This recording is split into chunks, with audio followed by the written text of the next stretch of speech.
Fala pessoal, tudo bem? Mais um vídeo aqui do canal Família na Verdade. Eu sou o irmão Fábio Rodrigues Pardinho, de Cascavel, no Paraná.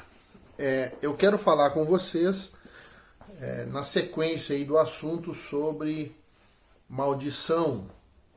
Tá? Então a gente está aqui desmistificando o conceito errado de maldição. A maldição, por mais que ela pareça ser ruim, ela é boa. A maldição, ela não foi criada pelo diabo, pelo inimigo. Ela foi criada por Deus. Tá? Isso está na Bíblia, não estou inventando nada. Tá bom? Então, é importante que você assista todos os vídeos para você entender a questão do conceito da palavra maldição, né? A raiz original dessa palavra é castigo. Castigo, tá? Tem um sentido também de correção, tá? Então, é aquela história que eu contei: se o teu filho faz algo errado, você o castiga, você o pune para que ele volte para o caminho, para você salvar ele. A correção que você dá para o seu filho, você dá porque você ama ou porque você odeia? Porque você ama, então você corrige. Quem ama, corrige, né? Hoje eu quero falar um pouquinho sobre o principal papel da maldição é denunciar as desordens espirituais agregadas ou acumuladas na vida pessoal, na vida geracional, ou seja, da sua descendência e antepassados, ou territorialmente. Então, a maldição ela pode atingir você de 3 níveis.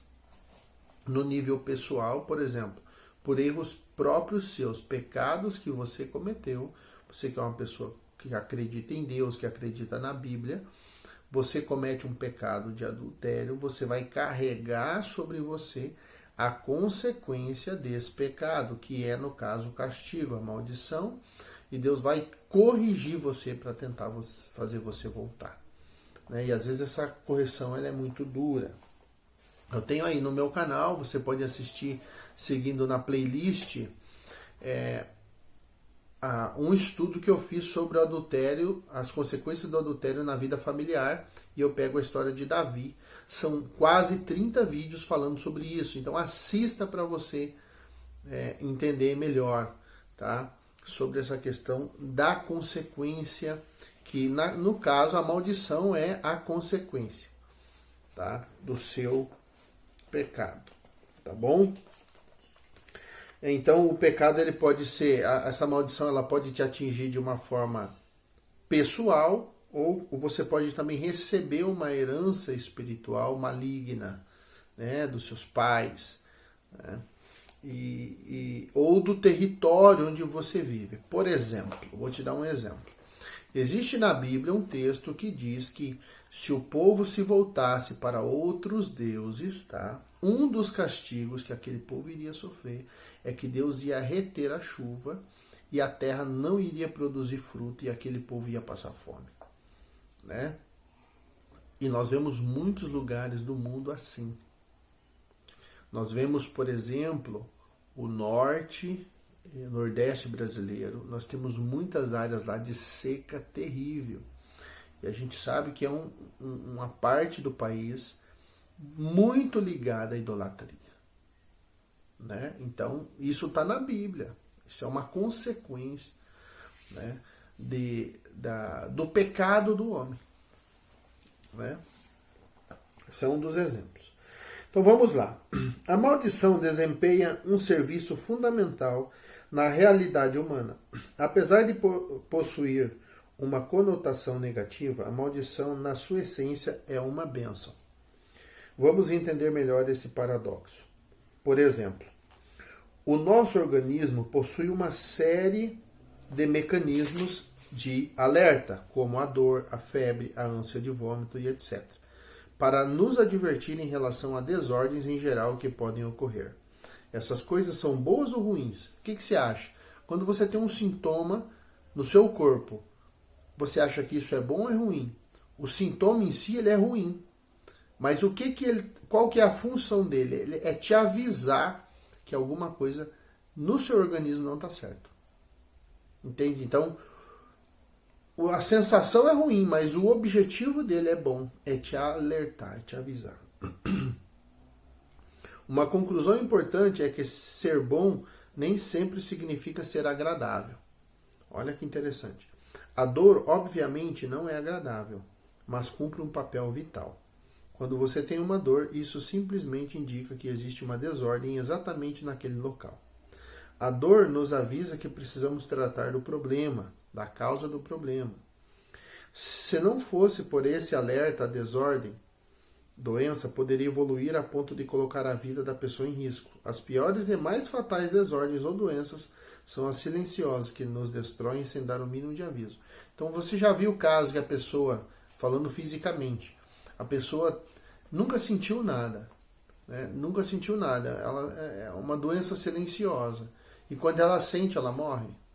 Você já viu isso? Agora imagina se o organismo dessa pessoa tivesse avisado que ela estava com algum problema há tempo atrás, poderia ter salvado a vida dela. Então, o objetivo do sintoma é despertar, é ligar o alerta, tá? Ligar a sua atenção. Pensando dessa forma, a dor é boa. Apesar de ser muito desagradável, força-nos a um processo de restauração, correção e educação, que reconduz à saúde. Em vista disso, fica mais fácil entender a maldição como um mecanismo divino. A maldição pode vir na forma de perseguições, enfermidades, colapsos, explorações demoníacas, etc. Denuncia a existência de desordens espirituais em relação às quais não tomamos ainda as devidas providências. Ainda que a motivação divina, através do princípio da maldição, é nos alertar, corrigir e salvar, existe a possibilidade de sermos destruídos. Portanto, a maldição nos guia severamente pelo caminho de volta a um concerto com Deus, a partir do qual nossa vida retoma o seu sentido eterno. Isso produz obediência, maturidade e um verdadeiro sacerdócio. A maldição ou correção, por incrível que pareça, é uma bênção. Por isso, querer quebrar uma maldição sem lidar diretamente com as desordens espirituais inerentes nada mais é que pura ignorância. Então você já viu muito essa expressão, tem que quebrar a maldição. Na verdade, você não tem que quebrar a maldição. Você tem que lidar com as desordens espirituais que a pessoa tem naquela área. E aí, quando você lida com a desordem espiritual, você resolve o problema da maldição. Eu vou te dar um exemplo aqui bem básico. Imagine que a sua casa esteja cheia de lixo e você chegue na casa e assim, tá cheio de mosca, muita mosca. E o lixo tá lá. Aí você vai, pega um Baygon, um SPB e passa na casa e espanta as moscas, mata as moscas. Tá? Matou aquelas moscas. Aí você pega e não limpa a casa.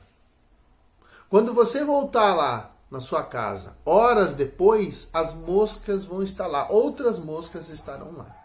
Por quê? Porque você lidou com o sintoma do problema. Você não lidou com a causa do problema. Qual que é a causa do problema? É a falta de manutenção, é o lixo. Então o que você tem que fazer? Retira o lixo, que junto com essa retirada dos lixos, as moscas não vão ter mais onde pousar. Então, não adianta você fazer uma oração, expulsar o demônio da pessoa, como às vezes quem já viu, né? Às vezes a pessoa fica possessa dentro de uma igreja, ou alguém vai fazer uma oração, a pessoa fica possessa.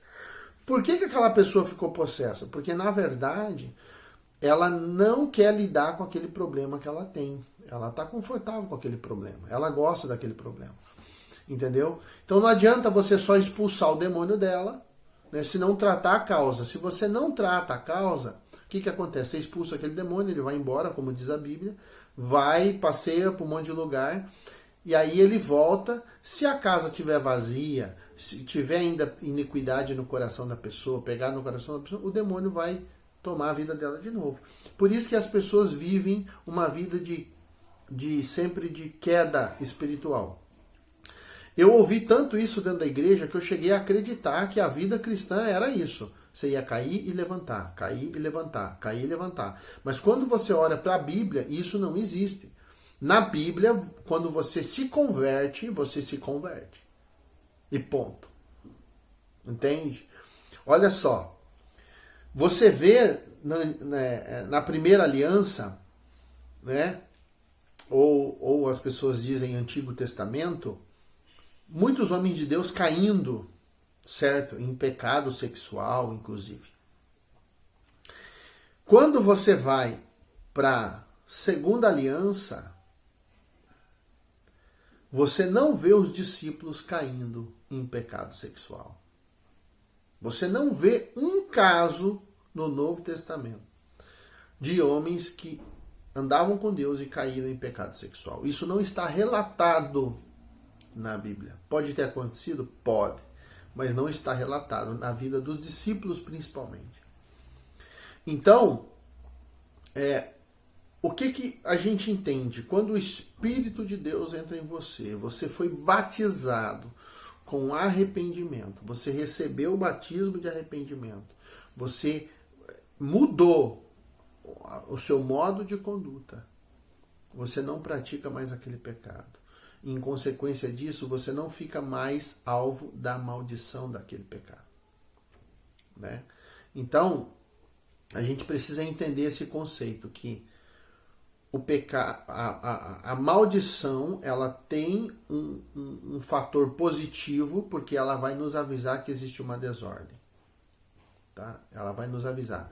Por exemplo, você pega uma família que a avó gerou filho antes do casamento, gerou filho ilegítimo, né? Que é bastardo, quer dizer ilegítimo. Gerou filho ilegítimo, a mãe gerou filho ilegítimo, a filha gera filho ilegítimo. E quando você vai ver a história das três, basicamente no mesmo período de vida, na mesma idade, elas geraram um filho ilegítimo. Isso é muito comum, tá? Então você vê a repetição do mesmo pecado. Então você entende que naquela linhagem tem uma exploração, né, demoníaca, né, permitida por Deus, Deus ali mostrando que tem uma exploração demoníaca naquela área, daquela família, onde as mulheres têm sempre filho fora da aliança do casamento. Entende? Por exemplo, tem famílias que você observa que tem muito caso de morte por acidente de carro, por exemplo. Mortes assim por acidente. Tem outras que você tem a mesma família, tem várias pessoas da mesma família que morreram assassinadas. Tem vários casos na mesma família que a pessoa morreu, que teve suicídio. Entende? Então, você pega uma família, às vezes tem vários casos dentro da mesma família de pessoas que têm divórcio, várias situações de divórcio. Você entende? Ou você pega uma família que tem todo mundo na família vive na miséria. Ninguém consegue sair daquela miséria.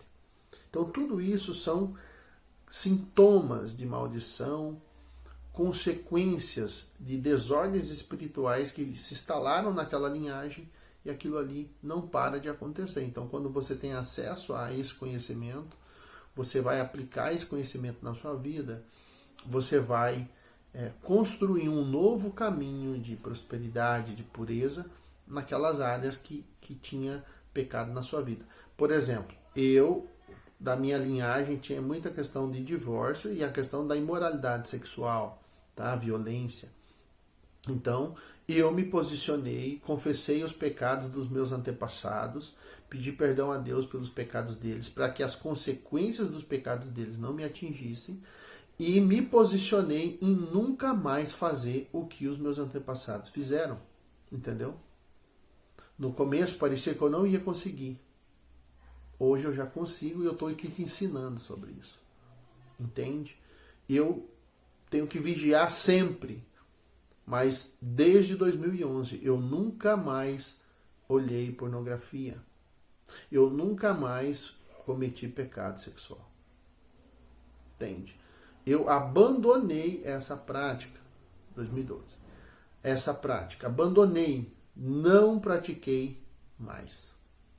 Entende? Então, essas maldições desses pecados não me atingem mais, porque eu me posicionei, eu confessei os pecados dos meus antepassados, né? Dos meus pais, dos meus avós e tal. Fechei essas portas de iniquidade, né, com o sangue de Cristo, né, invoquei o sangue de Cristo sobre a minha vida, que me purifica de todo o pecado, e agora me posiciono totalmente contrário a esse comportamento e nunca mais faço. Estou livre, estou liberto. Isso é libertação. Entende? Se existe área de descontrole na vida da pessoa, onde ela não consegue abandonar alguma coisa que ela está fazendo, é porque demônios estão controlando aquela área da sua vida. É um sinal de que existe uma exploração demoníaca ali, existe uma maldição ali. Entendeu? Sobre doenças, né, no nosso corpo, doenças silenciosas. Tem aquelas doenças que elas não avisam, quando a pessoa percebe, a pessoa morre. Então, a maldição é esse sinal, é esse alerta. Por exemplo, você está numa estrada, furou o pneu do seu carro. O que você faz? Você bota um sinalizador, liga o pisca-alerta do seu carro para avisar quem está vindo que tem algum problema ali na frente. Então, aconteceu alguma coisa ali que não está certo. Então, quem está vindo vai perceber. Entende? Então, o objetivo da maldição é esse. É mostrar para você que alguma coisa não está certo. Entende? Então, não tem a maldição não é do diabo, a maldição é de Deus. É Deus que autoriza os atormentadores, os espíritos malignos tocar na nossa vida para nos corrigir. Tá bom? Então é isso aí, pessoal. Fica aí com mais esse vídeo. Comenta, é importante que você curta, comente, compartilhe, se inscreva no canal. Mais de 60% das pessoas que assistem meus vídeos não são inscritas no canal. Então seria importante você se inscrever, comentar, compartilhar. Tá bom? Assista os outros vídeos também. No vídeo que eu falo sobre as consequências do adultério na vida familiar, tem 2 vídeos lá que eu fiz sobre a lei da herança e a lei da responsabilidade. Assista lá para você também entender o que eu estou tentando explicar aqui, tá bom? É isso aí. Mais um vídeo. Que Deus abençoe a todos. Que Deus abençoe sua vida, sua família. Que Deus abençoe as famílias do Brasil. E conhecereis a verdade. E a verdade vos libertará.